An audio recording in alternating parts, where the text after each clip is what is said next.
আমরা সব সময় বলি সৃষ্টির সেরা জীব হলো মানুষ জাতি, কিন্তু বিশ্বাস করুন এটা পৃথিবীর সবচাইতে বড় মিথ্যে কথা। বরং পৃথিবীর সবচাইতে নিকৃষ্ট এবং নির্বোধ প্রাণী হলো মানুষ জাতি। আমরা এতটাই নির্বোধ, সিগারেটের গায়ে বড় বড় করে লেখা থাকে স্মোকিং কজেস থ্রট ক্যান্সার, তবু আমরা সেটা পান করছি। কিন্তু সেই সিগারেট যেই তামাক পাতা দিয়ে তৈরি, বিশ্বাস করুন সেই তামাকের জমিতে কখনো বেড়া দেওয়া হয় না, কারণ সেই তামাকের পাতা মানুষ ব্যতীত কোনো প্রাণীই খায় না। সত্যি করে বলুন তো, বাঘ এত হিংস্র হওয়া সত্ত্বেও কখনো দেখেছেন অন্য আর একটা বাঘকে মেরে ফেলেছে, বা কোনো প্রাণী তার সমগোত্রীয় কোনো প্রাণীকে হত্যা করেছে? দেখেননি। কিন্তু আমরা মানুষ জাতি এতটাই নিকৃষ্ট, এক মানুষকে আর এক মানুষ খুন করি। আজ পর্যন্ত কোথাও দেখেছেন কোনো প্রাণী খাওয়ার জন্য কম্পিটিশন করে এবং খাওয়ার শেষে সেই খাবার আবার বাসায় নিয়ে যায় যাতে পরবর্তী সময় খেতে পারে? কিন্তু আমরা মানুষ জাতি কেউ কোনো খাবার ফ্রিতে দিলে আগে তো পেট পুরে খাবোই, তারপরে এক মাস যাতে সেই খাবার খেতে পারি তার জন্য বাড়িতেও নিয়ে যাবো। সত্যি করে বলুন তো, আজ পর্যন্ত কোনো প্রাণীর মধ্যে দেখেছেন তাদের বাবা মা বৃদ্ধ হলে তাদেরকে আলাদা করে রেখেছে? কোথাও দেখেননি। বরং তাদের মৃত্যুর আগ পর্যন্ত দলবদ্ধভাবে একসঙ্গে বাঁচে। কিন্তু আমরা মানুষ জাতি বাবা মা একটু বৃদ্ধ হলেই তাদেরকে বৃদ্ধাশ্রমে রেখে আসি। কখনো দেখেছেন কোনো গোত্রে অন্য কোনো গোত্রের প্রাণী এসে তাকে অ্যাটাক করলে তারা সবাই মিলে প্রতিবাদ করেনি? অথচ আমরা মানুষ জাতি হিন্দু মুসলিম বলে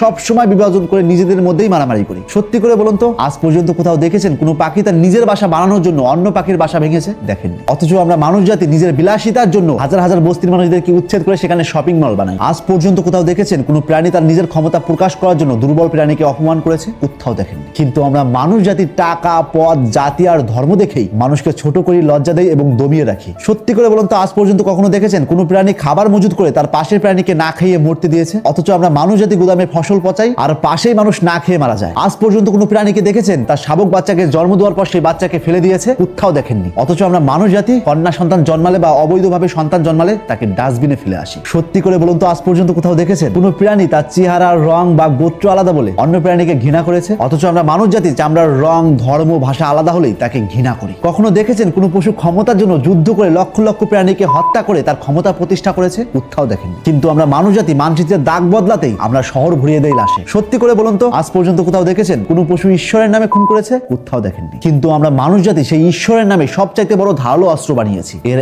একটাই কারণ, পশু জানে সে পশু, কিন্তু আমরা মানুষ ভুলে যাই সে মানুষ। কুকুরের পেট থেকে জন্ম নিলে সেটা কুকুর হয়ে যায়, বাঘের পেট থেকে জন্ম নিলে সেটা বাঘ হয়ে যায়, কিন্তু মানুষের পেট থেকে জন্ম নিলেই সে মানুষ হয়ে যায় না। আমরা সব সময় নিজেদের সভ্য বলে গর্ব করি, অথচ প্রতিদিন এমন সব কাজ করি যেই কাজ পশু করে না। পশুরা প্রয়োজনে মারে, কিন্তু আমরা মানুষ লোভে মারি। পশুরা ক্ষুধায় লড়ে আর আমরা ক্ষমতায়। পশুরা সব সময় একসঙ্গে বাঁচে, আর আমরা ধর্ম, ভাষা, জাত আর টাকার নামে নিজেদেরকেই ছিঁড়ে ফেলি। যে প্রকৃতি আমাদের বাঁচিয়ে রেখেছে সেই প্রকৃতিকেই ধ্বংস করি, তারপর নিজেদের ধ্বংস দেখে অবাক হই। পশুরা জানে তাদের সীমা কোথায়, কিন্তু আমরা মানুষ সেই সীমা ভেঙেই গর্ব করি। পশুরা সব সময় দলবদ্ধ থাকে শক্ত থাকার জন্য, আর আমরা দলে দলে ভাগ হয়ে যাই একে অপরকে দুর্বল করার জন্য। যাদের থেকে আমরা জীবন পেয়েছি তাদেরকেই বৃদ্ধ বয়সে বোঝা মনে হয়, আর যাদের চিনিই না তাদের মতাদর্শের জন্য খুন করতেও পিছপা হই না। পশুরা খুব ভালো করে জানে কখন থামতে হয়, কিন্তু মানুষ থামতে শেখেনি, আর সেই না থামার নামই আজ সভ্যতা। তাই প্রশ্ন একটাই, পৃথিবী কি সত্যি পশুদের জন্য বিপজ্জনক, নাকি মানুষই মানুষের জন্য সবচাইতে বড় হুমকি? আজ প্রশ্ন এটা নয় পশু হিংস্র নাকি মানুষ, প্রশ্ন হলো এই পৃথিবীতে সবচাইতে বিপজ্জনক প্রাণী কারা? সত্যি কি আমরা সৃষ্টির সেরা জীব, নাকি ঈশ্বরের সবচাইতে নিকৃষ্ট এবং নির্বোধ প্রাণী আমরা মানুষ? তাই আজ থেকে চোখ খুলুন আর এরকম ইন্টারেস্টিং ভিডিও প্রতিনিয়ত পাওয়ার জন্য তাপস এক্সপ্লোরার পেজটিতে ফলো দিয়ে রাখুন।